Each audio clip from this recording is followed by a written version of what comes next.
Mga kababayan, tungkulin po natin bilang inyong empleyado sa Senado na magbigay impormasyon tungkol sa tahasan at malawakang pagpapapirma para buwagin ang Senado, tanggalin ang check and balance, gayon din ang term limits ng mga politiko. Ang ating pong saligang batas o ang konstitusyon ng Republika ng Pilipinas ay ang kaluluwa ng ating bayan.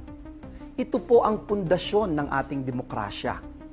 Kaya nga po, sa loob ng halos 40 taon, hindi po ito basta-basta pinakikialaman, binabago o ginagalaw ang ating konstitusyon. Ngunit hindi po ibig sabihin nito perpekto ang ating konstitusyon.